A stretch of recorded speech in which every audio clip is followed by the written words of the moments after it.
হ্যাঁ সোহমদা, আমি বাংলাহান থেকে বিশ্বজিৎ নস্কর বলছি। ভাই দাদা ফোন করে পান্নাসের হুমকি ওনার ঠিক হয়ে কি যে কথা ঘটেছে বলেছিল, আপনার সঙ্গে? ওনার যে ইপি অমিতাভ মুখার্জি এবং যে ডিরেক্টর সে হচ্ছে মহুয়া চক্রবর্তী, ওনারাই ওনার হয়ে কথা বলতে এসেছিলেন আমার সাথে। আচ্ছা। এবং একটা মেল প্রোটাগনিস্ট হিসেবে সেই ছবির আমার ডেট ব্লক করা হয় এবং ডেটটা ব্লক করার জন্য as a token of advance একটা 15 লক্ষ টাকা চেক দেওয়া হয়। এবং তারপর ওটা নিয়ে ছবি নিয়ে এগোবে, যেটা খুব স্বাভাবিক। আমারও প্রোডাকশন হাউস আছে, আমিও যদি অন্য কাউকে ধরো সেরকম আর্টিস্টদেরকে যদি আমার ব্লক করতে হয় বা সিনিয়র যারা টেকনিশিয়ানরা থাকেন তাদেরকে যদি ব্লক করতে হয়, ডিরেক্টর বা কোনো অভিনেতা বা অভিনেত্রী, তাদেরকে প্রথমে একটা টোকেন দিয়ে আমরা অ্যাডভান্স করে ব্লক করি। তারপর আমরা সেগুলো নিয়ে যা যা কনসাল্ট করার বা যা যা যা যা করার সেই মতন আমরা এগোই ম্যাক্সিমাম ক্ষেত্রে। তো সুতরাং সেই ক্ষেত্রে ওটা ওনার ডিরেক্টর এবং ওনার ইপিএসে করেছিলেন, তো ফাইন। কিন্তু তারপর যখন বারবার করে আমি জিজ্ঞেস করেছিলাম, কোনো উত্তর আসেনি, প্রত্যুত্তর উল্টে আমাকে ডিরেক্টর বলেছিলেন যে না, এই মুহূর্তে একটুখানি একটা কমিউনিকেশন গ্যাপ চলছে, আমি পরে ফোন করছি, আমি তোমার সঙ্গে পরে যোগাযোগ করছি। এবং বেশ কিছুদিন বাদে উনি আমার সঙ্গে, খুব তো ডিটেলসে মনে নেই, প্রায় 8 বছর আগের ঘটনা, একদম একদম। তারপর উনি এসে আমার সঙ্গে দেখা করেন এবং এসে বলেন যে ওনার সঙ্গে মিসবিহেভ হয়েছে প্রডিউসারের তরফ থেকে। ব্যাপারই 8 আপনাকে বছর বাদে এসে তারা এসে আমার উপর চাপাচ্ছে প্রডিউসার। তিনি কার সাথে কি করেছেন আমার তো তার জানার দরকার নেই। I am not liable for the film. দাদা প্রযোজকের তরফ থেকে একটা অভিযোগ ছিল যে সোহমের কাছে বারংবার ডেট চেয়েও নাকি না পাওয়ার কারণে নাকি ছবিটা তৈরি হতে সেটা তো পারেনি। উনি অনেক কিছু বলতে পারেন।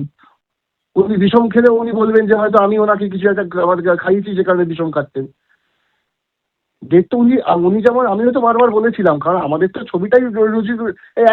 হ্যাঁ, এবার সেটা হচ্ছে উনি তো কন্টিনিউয়াসলি আমাকে বলেছিলেন, আমি ওনাকে বলেছিলাম, আর ওনার সঙ্গে তখন না ফোনে কথা হয়েছে না আমি ওনাকে ভদ্রলোককে চাক্ষুষ দেখেছি। দাদা আপনাকে এই যে পান্নাসের হুমকি, আপনি এই বিষয়ে আইনি পদক্ষেপ নেবেন? নিশ্চয়ই নেবো, কেন নেবো না।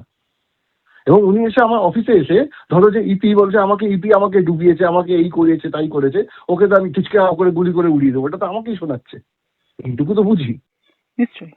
তারপর আবার চলে যাওয়ার পর সন্ধ্যাবেলা রাত্রের দিকে ফোনটা করে তারপর বলছে তীরধনুক চলবে, এই চলবে, ঠিক আছে, নানান রকম চলবে, খেলা হবে, জয় শ্রীরাম। আমি ওনাকে বললাম সিনেমার সঙ্গে আপনার জয় শ্রীরাম বা জয় বাংলার কি বার্তা মানে আসছে কেন, রিলেশনটা কোথায়?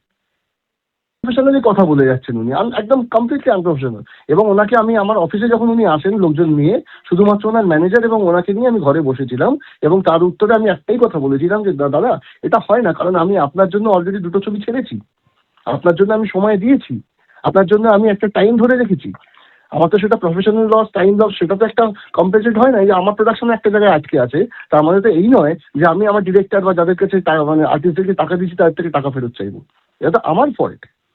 ওনাকে ক্লিয়ারলি ওনাকে বুঝিয়েছি এবং ওনার সামনে আমি মহুয়া চক্রবর্তীকে ফোন করেছিলাম। মহুয়া চক্রবর্তী এটাও বলেছিলেন ওনার সামনেই ওভার দ্য স্পিকার, যে সেটা হচ্ছে যে না, এটা তোমার ডেটের কোনো সমস্যা নয়, উনি আমার সঙ্গে মিসবিহেভ করেছিলেন এবং ওভার দ্য ফোনই উনি ওনাকে বলেন যে সেটা হচ্ছে তৎকালীন যাকে হিরোইনের সঙ্গে উনার কি সমস্যা হয়েছিল সেই কারণে ছবিটা টোটো হয়নি, এখানে তোমার ডেটে। তখন উনি তার উত্তরে বলেন যে না, ওটাও মিথ্যে কথা বলছে, বলে উনি ওনার মতন যুক্তি দেন। বললেন আপনি রাজনৈতিকভাবে ব্যস্ত হয়ে পড়েছেন। আমি বললাম আমি রাজনৈতিকভাবে ব্যস্ত হয়েছি আমি 21 থেকে, আপনি 18-র কথা বলছেন। তখন উনি বললেন যে আমি 20 থেকে বাইরে ছিলাম, অমুক তমুক। আপনি 20 থেকে 2 বছর গ্যাপ ছিল, সেই 2 বছরেও কি আপনার ডেট হয়নি? না আমার লোকজন গেছিল, একবার দুবার এসেছিল আপনার লোকজন, বাদ বাকি আমার টিম থেকে, আমার তো তখন এত বড় টিম ছিল না, আমার তখন আমার যে মেকআপ করতো নন্দ, সেই 2-একবার কথা বলেছে। এবং সেই ভদ্রলোকের সঙ্গে তো আমি তো ওনাকে সেদিনকেও বললাম অফিসে যে আপনি বিং দ্য প্রডিউসার, আপনি টাকাটা দিয়েছেন, সেখানে আপনার কি একবারও মনে হয়নি যে আপনি আমাকে ফোনটা করবেন ডিরেক্টলি বা একবার এসে দেখা করবেন? সোহমদা এবার কি রাজনীতি থেকে দূরে থাকবেন, মানে বানপ্রস্থ জীবনযাপন করবেন কি কি মনে হয়? আমি তুমি এই সিনেমাটা নিয়ে বললাম, সিনেমাটা নিয়ে রাজনীতি নিয়ে এখন বলছি না, বাট আমার ইন্ডাস্ট্রি নিয়ে ডেফিনেটলি যেটা হচ্ছে, মানে যেখানে আমাকে এই সিনেমা নিয়ে এটা জর্জরিত করা হচ্ছে রাজনৈতিকভাবে, এটা আমার পছন্দ হচ্ছে না। এবং এটাতে আমি সেফ নই, আমার ফ্যামিলি সেফ নয়, যে কারণে কালকে অলরেডি আমি কিন্তু এটা প্রেসও দিয়েছি এবং আমার তো আইনি পদক্ষেপও নিয়েছি। ধন্যবাদ দাদা। Thank you so much. আরো ভালো ভালো খবর দেখতে সাবস্ক্রাইব করুন বাংলা হান্টের ইউটিউব চ্যানেল। বাংলা হান্টের আরো খবর দেখতে নজর রাখুন। বাংলা খবর মানেই বাংলা হান্ট।